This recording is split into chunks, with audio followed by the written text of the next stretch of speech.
Hello, dear friend. Welcome back to my channel, English Mentor.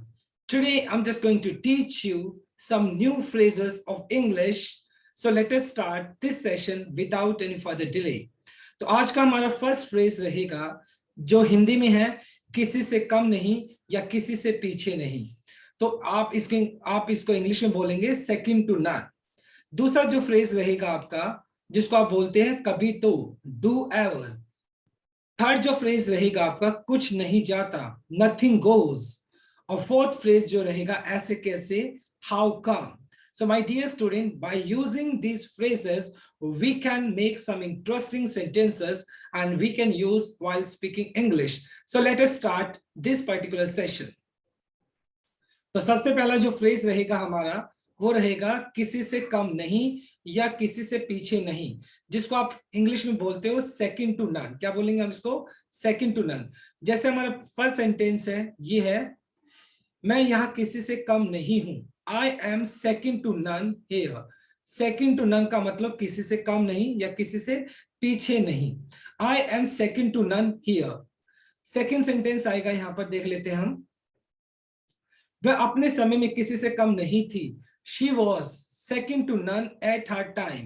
She was second to none at her time. इस तरीके से आप sentence को बोल सकते हैं। थर्ड जो सेंटेंस रहेगा वो आपका रहेगा, मेरी बेटी कक्षा में किसी से पीछे नहीं है। My daughter is second to none in her class. Second to none का मीनिंग होता है किसी से कम या किसी से पीछे नहीं है, राइट।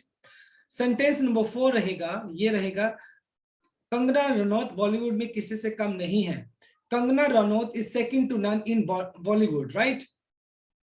तो इस तरीके से आप बोल सकते हैं इसको भी। सेंटेंस नंबर 5 को देखो, महाभारत में कोई किसी से कम नहीं था। Anybody was second to none in the Mahabharata, right. तो इस तरीके से आप सेकंड टू नन का जो मीनिंग होता है, किसी से कम नहीं या किसी से पीछे नहीं है, राइट। मैं इंग्लिश में किसी से पीछे नहीं हूं, तो मैं क्या बोलूंगा? I am second to none. I am second to none in English. इस तरीके से मैं बोल सकता हूं in English, right? तो जब आप बोलते हो किसी से कम नहीं या किसी से पीछे नहीं, तो आप उसके लिए ये फ्रेज यूज करते हो second to none, right? अब सेंटेंस नंबर जो 6 रहेगा, हम किसी से कम नहीं, right? So I would expect you, please write this particular sentence into English, then type in the comment box, right? आपको ये सेंटेंस कमेंट बॉक्स में लिखकर मुझे भेजना है। I would expect your answer, right. तो हमारा फर्स्ट फ्रेज रहा second to none. Now let us move on to our second phrase. और सेकंड फ्रेज को देखते हैं, कभी तो, जिसको इंग्लिश में आप बोल सकते हो डू एवर। डू एवर, जैसे सेंटेंस आपका फर्स्ट है, बोला कभी तो फोन कर लिया करो, डू एवर कॉल मी। क्या बोलेंगे हम इसको? डू एवर, कभी तो call me, right. Second sentence रहेगा आपका, कभी तो मेरी बात मान लिया करो, do ever listen to me. Do ever listen to me, इस तरीके से आप बोल सकते हैं इसके। थर्ड सेंटेंस देखेंगे आप, कभी तो पी लिया करो, do ever drink. Do ever drink, ये बुरी आदत है वैसे, do ever drink. Sentence number 4 देखें, कभी तो सच बोल लिया करो, do ever speak the truth. Do ever speak the truth. कभी तो भगवान का नाम ले लिया करो, do ever remember God. Do ever remember God, right. कभी तो इंग्लिश बोल लिया करो, डू एवर स्पीक इंग्लिश। कभी तो मेरे घर आ जाया करो, do ever come my home, come to my home, right. तो इस तरीके से आप उसको बोल सकते हो। So this is how we can use this phrase, कभी तो, डू एवर। आप इस तरीके से फ्रेज को यूज कर सकते हो, राइट। अब थर्ड फ्रेज रहेगा अपना, कुछ नहीं जाता है। जब आप इंग्लिश में बोलेंगे कुछ नहीं जाता है, जब इसको इंग्लिश में कैसे बोलोगे? नथिंग गोज, और उसके बाद 2+V1 आप लगा दो, जैसे कुछ नहीं जाता है।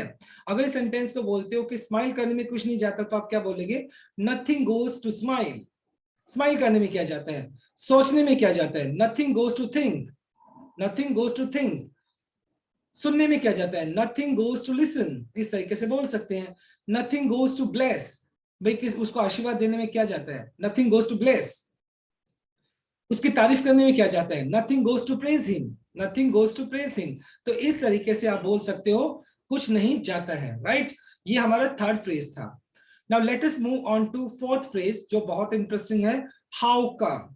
जब आप बोलते हो ना ऐसे कैसे, हाउ कम, क्या बोलेंगे हम इसको, ऐसे कैसे, हाउ कम। जैसे सेंटेंस है आपका, ऐसे कैसे वो मेरी बेइज्जती कर सकती है, हाउ कम, ऐसे कैसे, she can insult me, right, how come she can insult me, इस तरीके से आप सेंटेंस को बोल सकते हैं। सेकंड देखिए आप, ऐसे कैसे कोई किसी को गाली दे सकता है, how come someone can abuse anybody, right, इस तरीके से आप सेंटेंस को बोल सकते हैं। नेक्स्ट सेंटेंस आपका, ऐसे कैसे वो अपने प्यार को भुला सकती है, हाउ कम, ऐसे कैसे she can forget her love, इस तरीके से बोल सकते हैं। ऐसे कैसे मैं उसके बिना जी सकता हूं, how come I can live without her, इस तरीके से बोल सकते हैं। ऐसे कैसे हो सकता है, how come it can happen, how come it can happen, right. तो इस तरीके से आप इस तरह के एक्सप्रेशन को यूज कर सकते हैं, how come.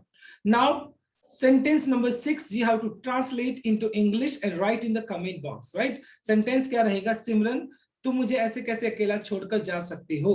So you have to write this sentence and comment in the chat, comment write in the comment box, clear? So ये आज हमारे 4 interesting phrases थे, and use these phrases in your spoken English. I guarantee you can impress other, right? And this is how you can also enhance your speaking, right? So thank you so much, my dear student. God bless you all. Stay happy and blessed. Thanks for watching this video. Please do like, share, comment, and subscribe to my channel.